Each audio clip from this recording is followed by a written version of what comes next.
En este programa nos encontramos en un lugar conocido por sus antepasados vikingos y hogar de quizás el escritor infantil más querido del mundo. Este pequeño país está formado por cientos de islas, tiene magníficos edificios históricos y es famoso por su moderna arquitectura. Estamos en Dinamarca.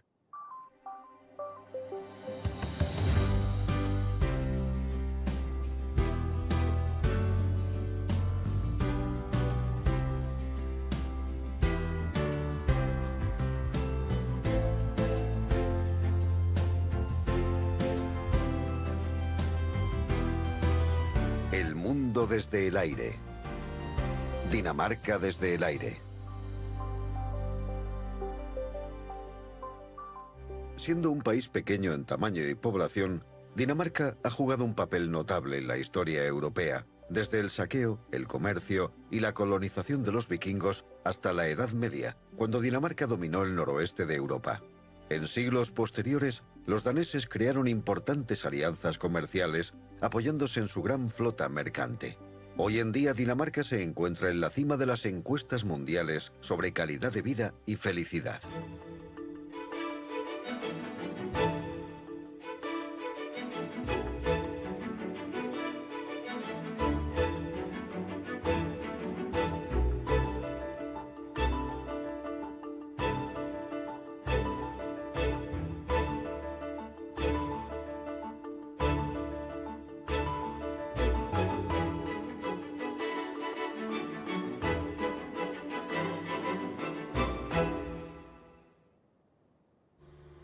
Dinamarca se ubica en el norte de la Europa continental.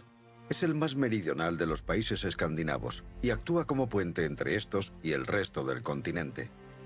Situada entre el Mar del Norte al oeste y el Mar Báltico al este, tiene una estrecha frontera terrestre con Alemania en el extremo sur de la península de Jutlandia. El resto de Dinamarca está formado por islas grandes y pequeñas. Mucha gente ignora que Dinamarca se compone de más de 400 islas, con 4 principales y una larga península al oeste. Actualmente solo unas 100 islas están habitadas. El resto han vuelto a su estado natural y solo se visitan ocasionalmente. Dinamarca es un país llano con amplias extensiones de tierras agrícolas y bosques. Tiene muchos fiordos y para ser un país pequeño su costa es enorme, de casi 7.500 kilómetros. Es más de 3 veces la de Alemania. La población de Dinamarca es de poco menos de 6 millones de personas, de las cuales 1.300.000 viven en la capital y sus alrededores, Copenhague. Con tantas islas, no extraña que Dinamarca tenga una gran tradición marinera, ya que viajar por mar era el único medio de moverse por el país, y en muchos casos aún lo es. No existe ningún lugar en Dinamarca que esté a más de 50 kilómetros del mar. Esparcidos por la costa hay muchos pueblos pequeños y puertos. Dinamarca también tiene 2 regiones autónomas, las pequeñas Islas Feroe y la isla más grande del mundo, Groenlandia. Dinamarca ejerce control sobre su política bancaria, defensa y exterior, y a cambio ambos territorios tienen representación en el Parlamento danés. Como el mar está tan cerca en gran parte de Dinamarca, la erosión natural, así como el cambio climático, generan importantes problemas. Los acantilados calizos de la isla de Mon se han ido erosionando gradualmente durante miles de años. El agua de lluvia llena las grietas que al congelarse se expande, provocando que grandes trozos se precipiten al mar. Este proceso natural vuelve al mar lechoso y crea una playa caliza temporal. Además de esto, las marejadas ciclónicas del Báltico erosionan la base de los acantilados.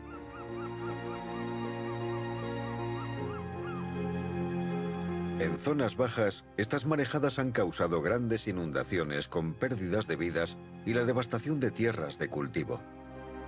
Se han construido diques y barreras de arena a lo largo de grandes franjas de la costa para ayudar a prevenir inundaciones.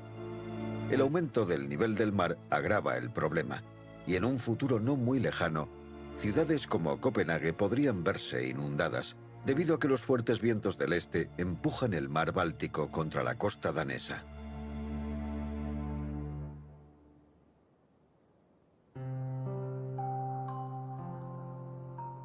Los vikingos se originaron en lo que ahora son Dinamarca, Noruega y Suecia, siglos antes de que estos países se constituyeran. Las tierras de los vikingos eran abrumadoramente rurales, casi sin ciudades, y la gran mayoría de sus habitantes se ganaba la vida con la agricultura o en la costa con la pesca. Fue el desarrollo de sus barcos en el siglo VIII lo que posibilitó que los vikingos pudieran aventurarse más allá de sus fronteras y saquear otras tierras. No dejaron mucha huella en el paisaje, pero lo que sí dejaron estos vikingos es una serie de fortalezas anulares, conocidas como Trelleborgs. La fortaleza mejor conservada también se llama Trelleborg y domina una estrecha franja de mar conocida como el Gran Cinturón. Ha sido datada en torno al año 900 a.C. y fue diseñada como un círculo exacto, con dos caminos entrecruzados en ángulo recto en el centro geométrico que conducen a 4 puertas con 2 puertas siempre opuestas entre sí. En cada uno de los 4 cuartos había 4 casas comunales casi idénticas dispuestas en un cuadrado. Esta fortaleza podía albergar hasta 1.300 personas. Al no existir evidencia escrita sobre el funcionamiento del fuerte, solo podemos especular. ¿Era defensiva? ¿Una base para enviar misiones de asalto? ¿O ambas cosas? Una de estas casas comunales reconstruida da a los visitantes una idea de cómo vivían estos vikingos. Cuando comenzaron a saquear y comerciar en Europa y Rusia, durante los siglos VIII y IX, reyes locales de Dinamarca empezaron a establecer centros comerciales y fundaron las actuales ciudades de Ribe, Aarhus, Roskilde y Copenhague. Los reyes descubrieron que haciendo esto crecía su base económica y acrecentaba su posición como buenos líderes, creando estabilidad. Con avanzadas técnicas de navegación, los vikingos lograron emprender viajes que podían durar años. Eran excelentes constructores de barcos y el diseño de sus embarcaciones les permitió soportar casi cualquier condición climática que pudieran encontrar. Los vikingos daneses asaltaron Inglaterra y luego se establecieron en el este del país.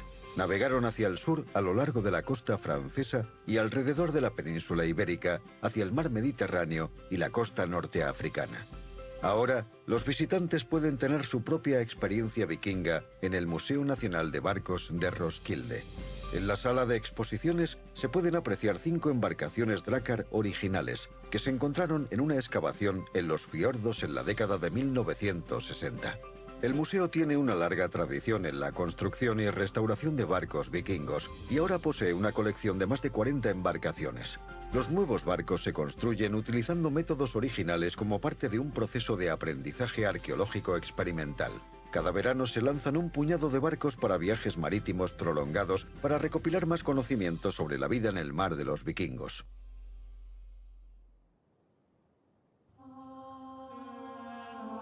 Una de las razones por las que la era vikinga llegó a su fin fue la conversión de Dinamarca al cristianismo. Este cambio significó el abandono de viejas costumbres. El cementerio pagano dispuesto en forma de Drakkar en Gamel Leire es un buen ejemplo, pese a que varias piedras han desaparecido a lo largo de los siglos. Probablemente estuvo en uso de los siglos V al X.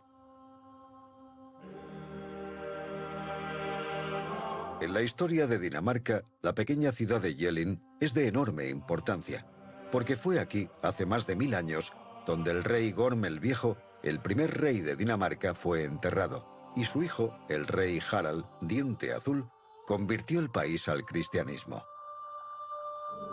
Sabemos esto porque la evidencia está tallada en 2 piedras rúnicas en la entrada de una iglesia posterior. En la piedra más grande, la talla dice: el rey Harald ordenó la construcción de este monumento en memoria de Gorm, su padre, y en memoria de Tira, su madre. Ese rey Harald ganó para sí toda Dinamarca y Noruega e hizo cristianos a los daneses. La inscripción en la piedra más pequeña que el rey Gorm erigió en memoria de su esposa menciona Dinamarca por primera vez. Se dice que estas piedras históricas representan el certificado de nacimiento y bautismo del país. Y hasta el día de hoy, cada pasaporte danés tiene una imagen de la figura de Cristo de la piedra rúnica del rey Harald. El viejo rey bien pudo haber sido enterrado en el montículo norte y su cuerpo trasladado posteriormente por su hijo para el enterramiento cristiano en la iglesia. El igualmente impresionante montículo sur no tiene cámara funeraria y el propósito aún se desconoce. Una vez que el rey Harald se convirtió al cristianismo, que en ese momento era la fe católica, gradualmente se comenzaron a construir iglesias por todo el país. Las iglesias originales estaban hechas de madera y no han sobrevivido. No obstante, algunas iglesias posteriores incorporaron elementos antiguos o fueron construidas en el mismo sitio. En el siglo XVI, Dinamarca pasó del catolicismo al protestantismo, durante lo que se conoce como la Reforma. Hoy en día hay poco más de 2000 parroquias en el país, donde la iglesia a menudo se encuentra en el centro del pueblo o ciudad.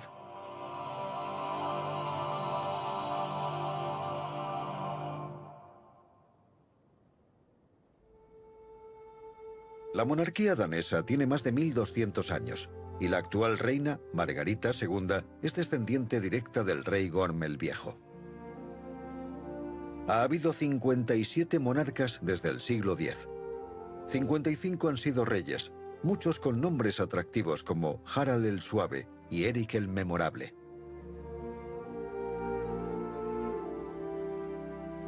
Pero solo 2 reinas, ambas llamadas Margarita. Esto hace de la monarquía danesa la más antigua del mundo, con un linaje continuo. Roskilde fue la capital de Dinamarca durante 400 años hasta el siglo XV. En su catedral del siglo XIII están enterrados casi todos los monarcas de Dinamarca. Se cree que el rey Harald, Diente Azul, fue enterrado aquí, en una iglesia de madera anterior, aunque nunca se han encontrado sus restos. A lo largo de los siglos se han construido, reconstruido, comprado o cedido a los monarcas muchas residencias reales. Algunas ahora han sido convertidas en museos o se utilizan para actos de Estado, pero varias aún son ocupadas por la familia real actual en distintas épocas del año. Fredensborg, Marselisborg, Gastrin y Amelienborg. Fredensborg, construido en el siglo XVIII, es la residencia de primavera y otoño de la familia real danesa, y a menudo el lugar de importantes visitas de Estado y de eventos de la familia real. Es la más utilizada de todas las residencias de la corona. Marselisborg fue construido hacia 1900 y fue un regalo del pueblo danés a la familia real. El palacio es propiedad del país, pero permanecerá en posesión de todos los futuros monarcas. La reina actual lo utiliza durante el verano, Semana Santa y Navidad. Grastin fue asumido por el Estado y ampliamente restaurado en la década de 1930 como palacio de verano para el entonces príncipe heredero Frederick y su esposa, la reina Ingrid, los padres de la reina actual. El palacio se utiliza a menudo como sede de la sesión fotográfica oficial de verano de la familia real. Amelienborg, en Copenhague, consta de 4 palacios. La familia real compró los 4 a finales del siglo XVIII. La reina actual vive en uno, el príncipe heredero en otro, y otros miembros de la familia real en el tercero. El cuarto se utiliza para invitados y eventos especiales. Hay una residencia real más que siempre está en movimiento, el yate real Dannebrog de Su Majestad, cuya construcción se encargó en 1931. Sirve como residencia oficial y privada del soberano reinante para viajes al extranjero, así como para navegar por aguas danesas y visitar cada año diferentes lugares. Antiguas residencias reales se han convertido en museos. Un buen ejemplo de esto es el magnífico castillo de Frederiksborg, en el extremo norte de la isla de Zelanda. Lo que vemos hoy es en realidad una reconstrucción del palacio de estilo renacentista del siglo XVII, edificado originalmente por el rey Cristián IV. En 1850, el palacio se incendió y gran parte del edificio fue destruido, aunque se salvaron más de 300 pinturas y algunos muebles. La reconstrucción fue financiada por inversión pública con contribuciones sustanciales del rey y del Estado, así como del prominente filántropo J. C. Jacobsen de la cervecera Carlsberg. La reconstrucción permitió la creación del Museo de Historia Nacional en el castillo. Los visitantes actuales pueden hacer un viaje a través de la historia y la cultura danesas en uno de los grandes palacios de Europa. En el norte de la península de Jutlandia se encuentra el castillo de Drottningholm, un palacio real que ahora es un hotel y centro de conferencias. Comenzó siendo un convento benedictino en el siglo XII. Después de la reforma, pasó a ser propiedad real y se convirtió en un hermoso palacio barroco.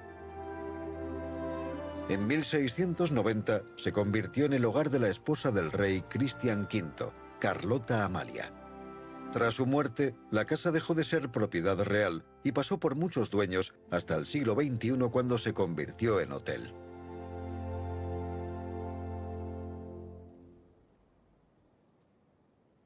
Desde los primeros tiempos, los monarcas y nobles daneses construyeron castillos para protegerse contra posibles incursiones y como manifestaciones de poder. El castillo de Calo, en la península de Jutlandia, fue construido en 1310 por el rey Eric VI para hacer frente a una rebelión de la nobleza local. Sin embargo, 7 años después, el nuevo rey Christopher II fue obligado por sus nobles a abandonarlo, y durante más de 600 años ha perdurado como una ruina romántica.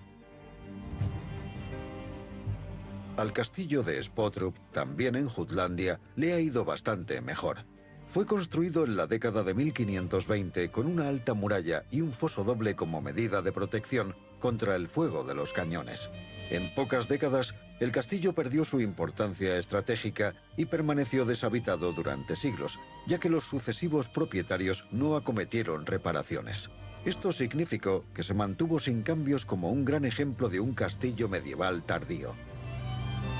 El Estado adquirió Spottrup en la década de 1930 y llevó a cabo una amplia restauración. A lo largo de los siglos, muchos otros castillos fueron adaptados y destinados a convertirse en cómodas casas señoriales. Gammelstrop fue reconstruida y modernizada a principios del siglo XVII como una hermosa casa solariega de estilo renacentista. El castillo original, que se encontraba tras el foso, se construyó alrededor de 1490, aunque las excavaciones han revelado una construcción incluso anterior. En 1920 se modificó la ley danesa de sucesiones para establecer que los herederos tuvieran que heredar por igual. En 1926 había 11 herederos de Gammelstrop y la familia decidió vender. En la década de 1930 se compró la casa y se decidió convertirla en un museo, manteniendo el mismo aspecto que tuvo a principios del siglo XVII. En la isla de Fionia se encuentra el castillo de Holkenhaven, que se construyó como una casa solariega fortificada con foso en la década de 1580. El edificio de estilo renacentista de 4 lados que se aprecia hoy es el resultado de varias reformas que se agregaron a la primera ala original. Fue reformado nuevamente en los siglos XVIII y XIX y completamente renovado a principios del siglo XX. El edificio es un excelente ejemplo del cambio de los tiempos, desde la necesidad de defensa hasta una manifestación de prosperidad en una época más pacífica. Quizá la casa-castillo más famosa de Dinamarca se encuentra también en la isla de Fionia, Ejeskov, uno de los castillos sobre agua mejor conservados de Europa.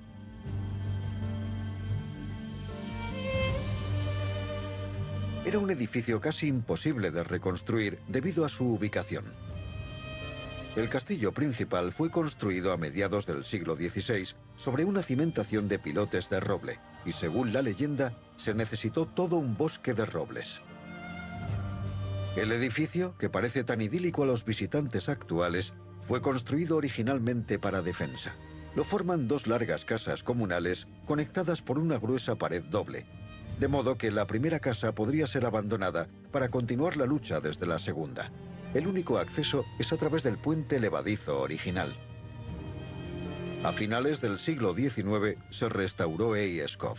Se levantaron los techos de las torres, se construyó una nueva puerta de entrada y se rodeó el castillo de un hermoso jardín y parque. La nobleza danesa podía estar preocupada por la rebelión interna, pero la amenaza de Suecia estaba siempre presente, por lo que sucesivos reyes se aseguraron de construir una gran fortaleza en el punto más cercano a Suecia, al otro lado del Öresund, el castillo de Kronborg. El castillo siempre ha mantenido su posición vital al frente del Öresund, cobrando peajes a los barcos que entraban en el mar Báltico. Kronborg es una obra maestra de la arquitectura renacentista y patrimonio mundial de la UNESCO, ubicada en Helsingborg y reformada en varias ocasiones desde 1420. Un incendio la destruyó hasta los cimientos, pero fue reconstruida. Fue ocupada y saqueada por los suecos durante la Guerra Dano-Sueca de 1658, hasta que se firmó un tratado de paz y los suecos se retiraron a través del Öresund. Durante los siglos XVIII y XIX, el castillo se convirtió en prisión y cuartel del ejército. A mediados del siglo XX, el ejército se fue y Kronborg se abrió al público. El castillo es quizás más conocido como el Elsinor literario, hogar de Hamlet, el príncipe de Dinamarca. Este fue una creación de William Shakespeare, quien nunca había estado en Dinamarca. Hamlet es probablemente uno de los daneses más conocidos, pero nunca existió.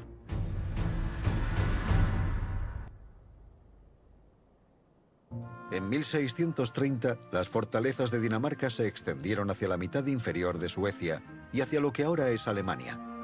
Dinamarca, al norte, también tenía control sobre una gran parte de Noruega, pero durante los siguientes 250 años, el país perdería gran parte de su territorio en guerras con sus vecinos y con Gran Bretaña. Durante varios siglos, la importancia marítima de Dinamarca fue significativa. Su flota de guerra y mercante era una de las más grandes de Europa. En Ebeltoft está la histórica fragata Jutlandia, construida en la década de 1860, que fuera el buque de guerra de madera más grande del mundo y un ejemplo del poder de la marina danesa.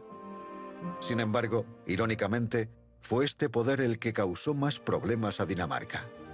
A finales del siglo XVIII, la pertenencia de Dinamarca a la Liga de Neutralidad Armada amenazó los intereses británicos durante la Guerra Napoleónica con Francia. Los británicos entonces enviaron una flota naval a Dinamarca en 1801, parte de ella a Copenhague, bajo el mando del vicealmirante Nelson, quien atacó a la que creyó era la flota principal danesa que protegía la ciudad, causando grandes pérdidas. Sin embargo, los daneses habían escondido sus mejores buques de guerra en un fiordo cercano, y más tarde se vieron presionados para apoyar con su flota a Napoleón. Para evitar esto, la Armada y el ejército británicos bombardearon la propia Copenhague desde tierra y mar en 1807. Más de 1000 edificios fueron destruidos y muchas personas murieron o resultaron heridas antes de que los daneses se rindieran. Hoy en día, el moderno puerto está lleno de cruceros y ferries, pero estos barcos han de pasar a través de recordatorios este conflicto. Guardando la entrada del puerto está el fuerte Trekoner, que estuvo en el centro de ambas batallas. En los años siguientes fue reforzado militarmente y hoy el fuerte está abierto al público. En el antiguo astillero naval danés, que también está abierto al público, se encuentra la grúa de mástil del siglo XVIII, que estuvo cerca de ambos encuentros y que sorprendentemente salió ilesa. Al final de la Guerra Napoleónica, en 1814, Dinamarca perdió otra parte de su territorio al verse obligado a ceder Noruega durante las negociaciones de paz, que luego fue cedida a Suecia.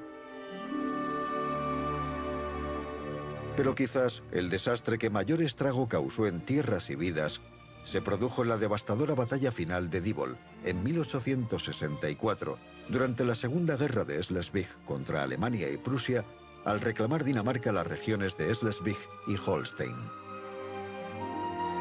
Algunas de las fortificaciones y trincheras todavía se pueden apreciar en el lugar donde Dinamarca sufrió una derrota catastrófica y perdió todo Slesvig y Holstein. Algunos de los combates más encarnizados tuvieron lugar alrededor de este molino de viento, que rápidamente se convirtió en un símbolo nacional de la resistencia de Dinamarca contra el poder del ejército prusiano.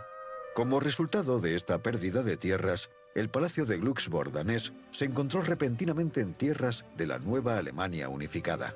Si bien este no era un simple edificio que se encontró en el lado equivocado de la frontera a resultas de la guerra. Para Dinamarca, esta construcción era de gran relevancia, ya que la familia real danesa actual son descendientes y miembros de la Casa de Glücksborg. Y en este palacio es donde vivió el tatarabuelo de la reina actual, que se convertiría en el rey Cristian IX, fundador de la dinastía Glücksborg. La única vez en la historia de Dinamarca en el que todo el país fue ocupado con éxito fue por los nazis en 1940, durante la Segunda Guerra Mundial.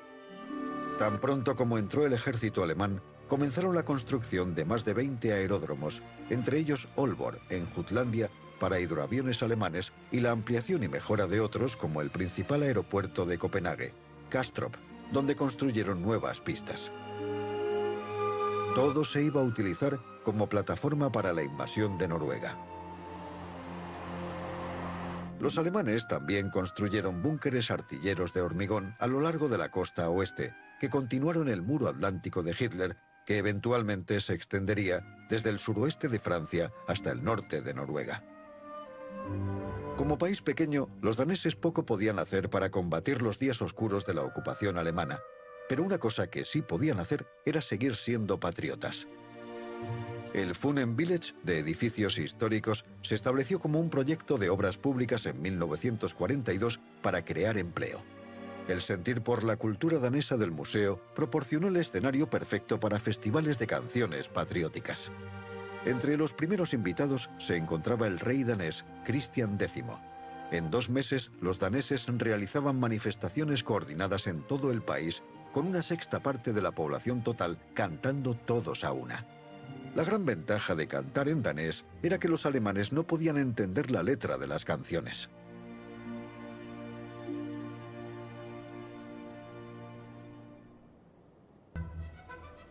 En un país formado por islas y fiordos, ir de un lugar a otro significa a menudo una travesía por mar, tanto para los vikingos como para los viajeros de hoy.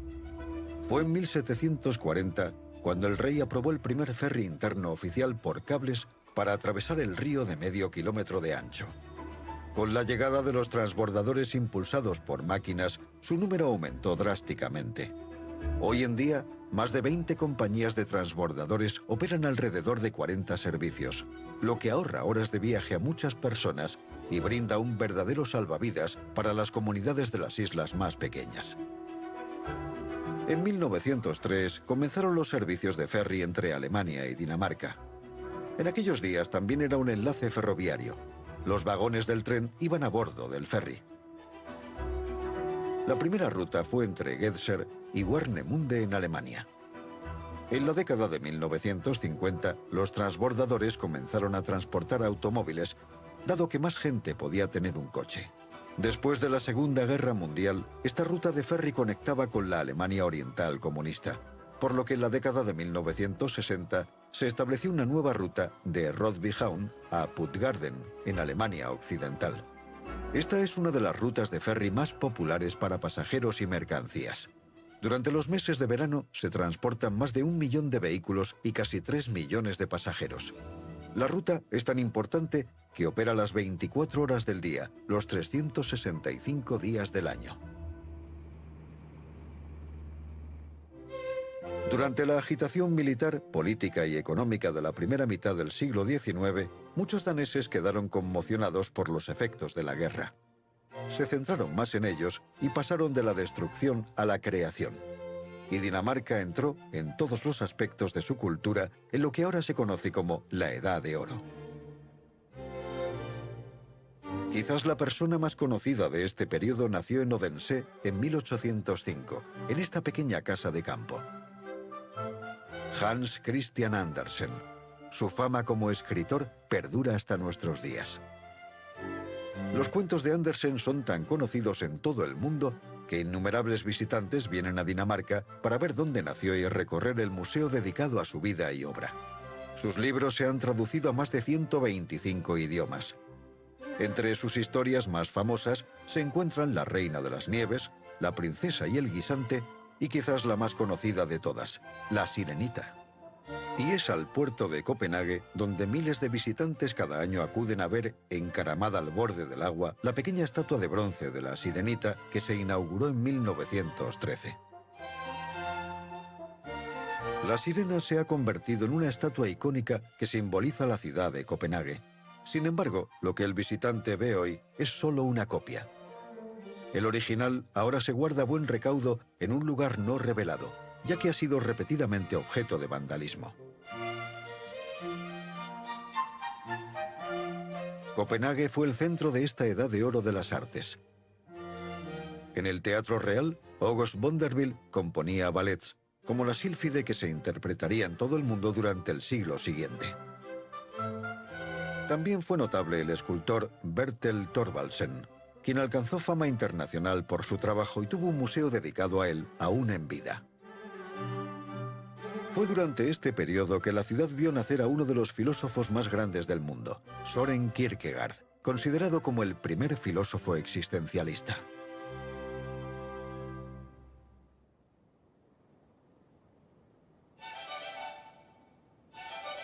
En paralelo a la Edad de Oro cultural, Dinamarca promulgó importantes reformas agrarias que abolieron las obligaciones de los campesinos hacia sus arrendadores en favor de una mayor seguridad para los inquilinos y la posibilidad de obtener préstamos a bajo interés para comprar sus granjas. Estas reformas agrarias cambiaron el panorama de la Dinamarca rural. En todo el país se pueden ver pequeñas granjas rodeadas de campos, muchas de las cuales se remontan a este periodo de la historia. A pesar de que los aristócratas que habían perdido granjas en favor de sus arrendatarios fueron compensados, los precios más altos y una mayor eficiencia hicieron de la economía agrícola una fuente de riqueza. Este nuevo crecimiento dio lugar a grandes casas señoriales que ahora están rodeadas de enormes graneros y otros edificios agrícolas. Un buen ejemplo es Lersenborg, en la costa oeste de la isla de Zelanda. Desde el aire es evidente que la gran casa solariega del siglo XVIII queda eclipsada por los largos graneros. Todo el complejo de edificios mantiene una configuración perfectamente simétrica, en concordancia con los principios del estilo barroco. Se accede a la casa a través de una serie de patios formados por los graneros y los establos. Esto muestra claramente la importancia de estas estancias que quedaban intencionadamente expuestas junto a la casa principal. En todo el país hay muchos otros buenos ejemplos que muestran la importancia de la agricultura durante el siglo XIX. La creciente riqueza permitió que se construyeran grandes casas y fincas, y que los edificios más antiguos se actualizaran al último estilo arquitectónico de la época. Ahora muchos de ellos son lugares populares para visitar y son una parte muy importante del patrimonio danés. Ledreborg, en la isla de Zelanda, ha sido habitada desde su finalización en 1746 por la misma familia. Tiene 2 salas bajas y una magnífica puerta de entrada. Esta elegante casa está considerada uno de los mejores ejemplos de arquitectura barroca del norte de Europa, ya que ha cambiado muy poco desde su construcción. El jardín barroco, diseñado en terrazas, fue completamente renovado en 2004. El castillo de Valdemar, en la isla de Tassinge, fue inicialmente construido 100 años antes por el rey Cristian IV como palacio real para su hijo, Valdemar Cristian. Lamentablemente, Valdemar nunca lo ocupó, ya que murió en combate. La finca fue entregada a un héroe naval a cambio de los barcos suecos que había capturado. Este se dedicó a transformarla en la mansión barroca que vemos hoy. Clausholm, en la península de Jutlandia, fue adquirida por el primer jefe del gobierno danés, el gran canciller Konrad von Riebenloh, en la década de 1690, quien rápidamente derribó la vieja casa y construyó esta nueva barroca. El castillo fue diseñado para que el gran canciller pudiera vivir en la planta baja, mientras que el segundo piso, con techos más altos y decorativos, lo destinó a los visitantes reales.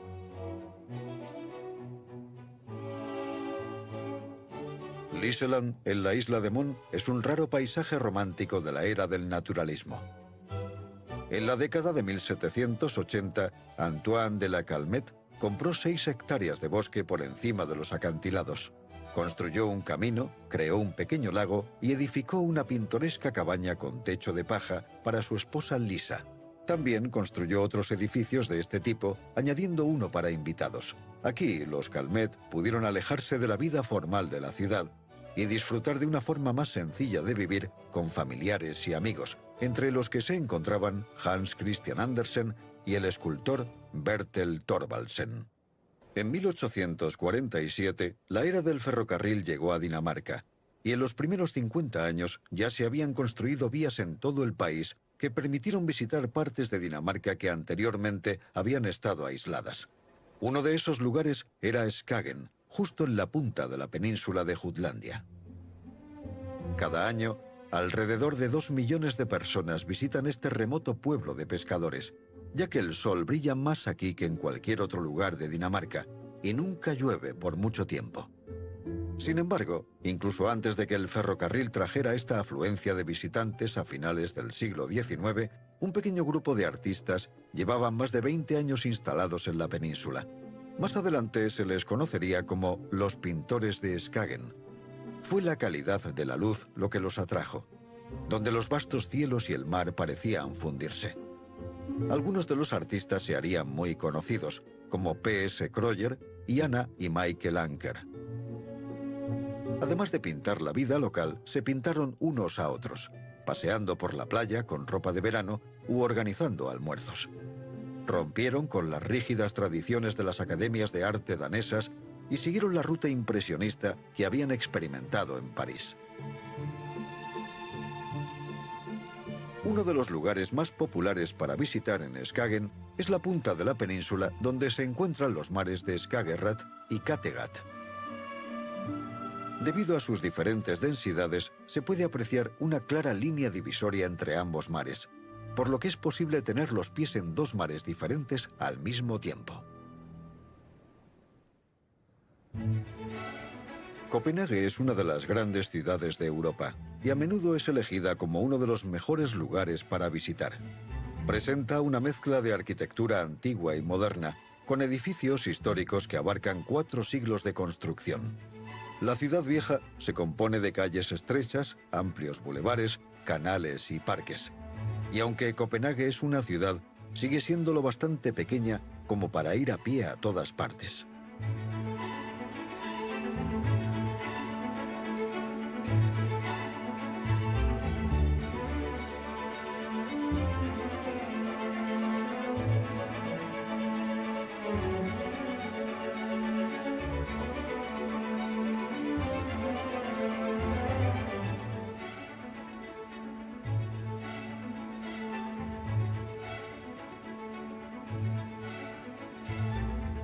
Fundada en su origen por pescadores vikingos en el siglo X, Copenhague creció hasta convertirse en un próspero centro comercial.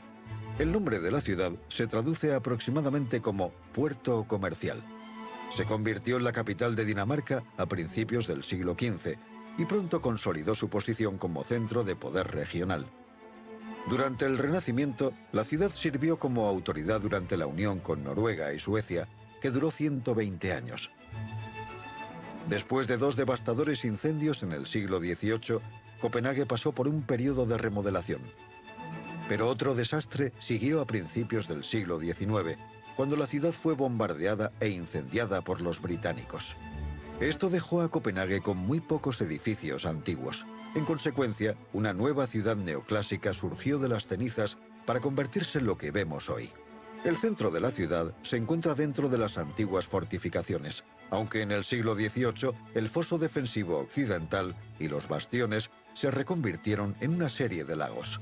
Ahora son un lugar muy popular para caminar o montar en bicicleta.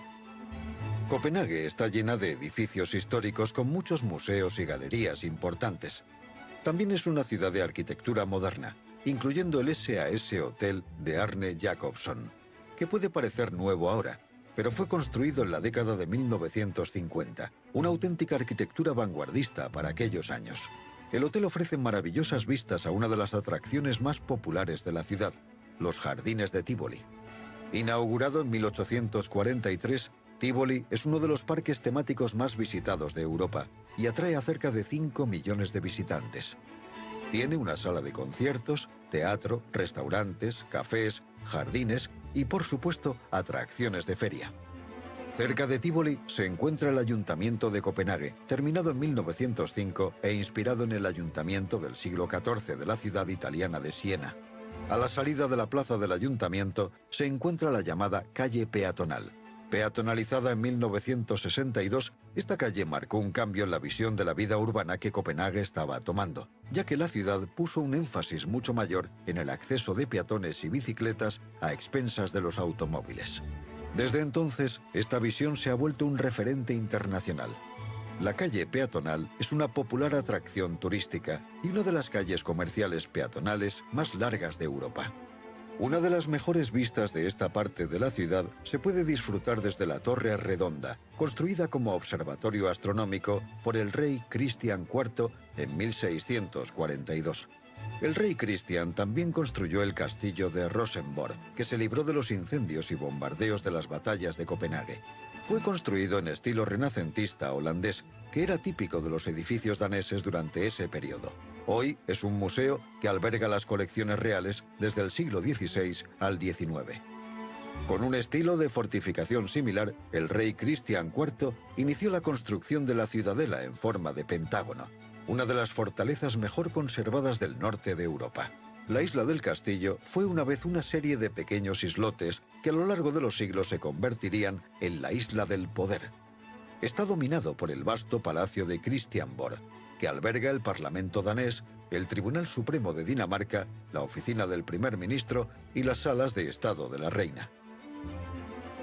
También se encuentran en la isla los ministerios más importantes, el Archivo Nacional danés, la Biblioteca Real danesa, varios museos y la Bolsa de Valores de Cristian IV con su aguja de dragón.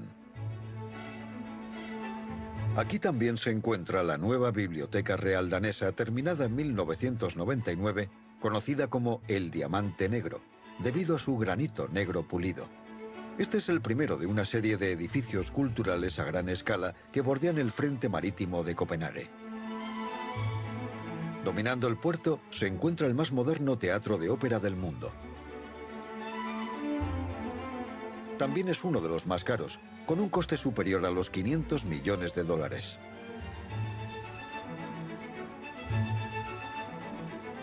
Uno de los lugares más populares para visitar, tanto para turistas como para daneses, es Neuhavn, o el Puerto Nuevo, con sus bares y restaurantes. Este fue otro proyecto de construcción del rey Cristian IV en la década de 1670 para permitir que las diversas mercancías y los productos de la pesca llegaran al centro de la ciudad.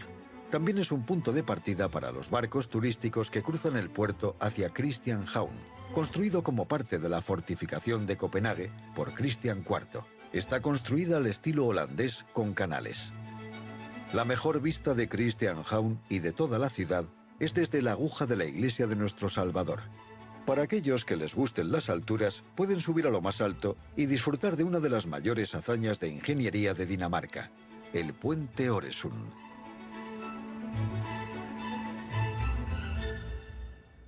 Esta maravilla de la ingeniería que conecta Dinamarca y Suecia es el último de una larga lista de geniales construcciones que han llevado al país a ser pionero en la construcción de puentes. En el siglo XX se construyeron puentes entre las islas principales y a través de los fiordos, lo que permitió conexiones mejores y más rápidas. Las antiguas terminales de ferry ahora están abandonadas o han sido convertidas en áreas de descanso de las autopistas, pues los automóviles ya no tienen que detenerse y esperar el ferry. Uno de los primeros puentes fue el de Stortom, construido por la empresa de ferrocarriles estatales daneses, que lo terminó en 1937. Incluía una carretera de 2 carriles, pero en la década de 1980 la conexión de la carretera no estaba en la nueva ruta de autopistas propuesta, por lo que en 1985 se abrieron los puentes de Faro, que permitieron la conexión directa de la autopista con el puerto de Rodby y los ferries. El puente más grande es atirantado, al que le sigue uno hacia el norte de Vigas. Ambos se encuentran en la pequeña isla de Faro. Dos de los puentes más recientes son estructuras aclamadas a nivel mundial que se han convertido por derecho propio en importantes atracciones turísticas. El primero es el Great Bell Fixed Link de 1998, que al igual que los puentes de Faro, utilizan una isla donde se unen los dos. Al oeste hay dos puentes de viga de caja baja paralelos de 6,5 kilómetros que llevan carreteras y ferrocarriles. Cuando llegan a la isla de Sprogo, el ferrocarril desciende a un túnel de 8 kilómetros, mientras que la carretera sube por el tercer puente colgante más largo del mundo, de una longitud de 6,7 kilómetros. El vano en el centro del puente es de 65 metros, permitiendo así que los barcos pasen con seguridad por debajo. El Great Belt es una importante ruta marítima para el comercio internacional, así como para los grandes cruceros de todo el mundo. Esta monumental hazaña de ingeniería fue el mayor proyecto de construcción en la historia de Dinamarca. Aproximadamente 13 millones de vehículos utilizan este cruce cada año, y el peaje es la mitad de lo que solía costar el viejo ferry. El puente de Øresund, entre Copenhague y Malmö, en Suecia, se inauguró en 1999 y es el puente combinado de carretera y ferrocarril más largo de Europa. Tiene una longitud de casi 8 kilómetros desde la costa sueca hasta la isla artificial de Peberholm, donde la carretera y el ferrocarril entran en un túnel de 4 kilómetros hasta la isla danesa de Ama. El túnel evita la interferencia con el tráfico aéreo del aeropuerto de Copenhague, proporciona un canal despejado para los barcos y también evita que posibles corrientes de hielo bloqueen el estrecho en invierno. La construcción del puente Øresund completa ahora una conexión de carreteras y ferrocarriles entre las islas danesas y la península de Jutlandia, que une los países escandinavos con los de Europa central y occidental. En el futuro, los daneses están planeando la construcción de nuevos puentes, además del túnel ferroviario y de carretera más largo del mundo, que conectará Dinamarca y Alemania.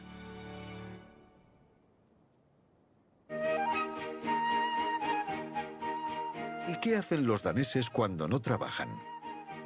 Especialmente durante los meses de verano, muchos daneses se lanzan al mar, como lo hicieron sus antepasados. Para la generación más joven y los jóvenes de corazón, hay cientos de festivales de música popular y de todos los estilos por todo el país, así como la lectura de poesía y comedia.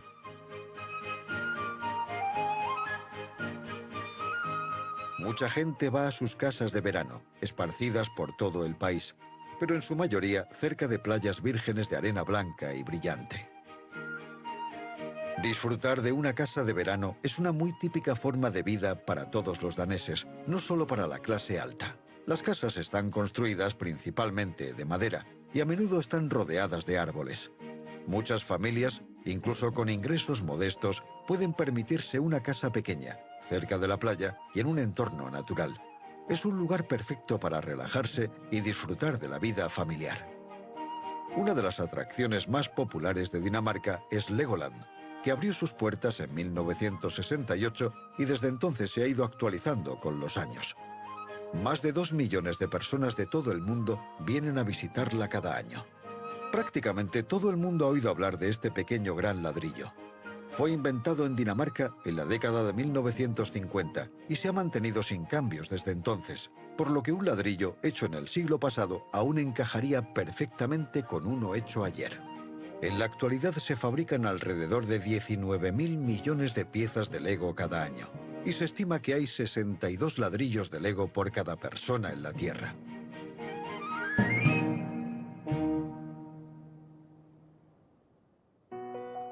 Desde el brutal pasado de la era vikinga, Dinamarca se ha convertido en una de las sociedades más pacíficas del mundo, y su población disfruta de uno de los niveles de vida más altos.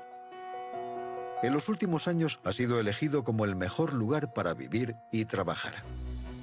Para la mayoría de los daneses, el ciclismo es parte de ellos mismos. Casi todas las carreteras tienen un carril bici independiente, y en Copenhague se ha construido un nuevo puente peatonal y para bicicletas en el puerto. Es como una autopista para bicicletas, y muy conveniente, ya que hay muchas más bicicletas que habitantes en la ciudad. Se estima que alrededor del 50% de los desplazamientos se hacen en bicicleta. En todo el país hay 12.000 kilómetros de carril bici. Dinamarca se ha hecho famosa en todo el mundo por sus diseños modernos y su arquitectura de vanguardia, como el galardonado complejo de viviendas Iceberg, en la zona del antiguo muelle de la ciudad de Aarhus, el nuevo centro de arquitectura en Copenhague, diseñado para sintetizar la sensación de una ciudad utilizando una serie de diferentes espacios apilados, así como las 5 impresionantes torres Axel con pasarelas aéreas interconectadas. Lejos de los centros de las ciudades, el paisaje ondulado está lleno de atractivos pueblos y puertos, a menudo dominados por antiguas iglesias.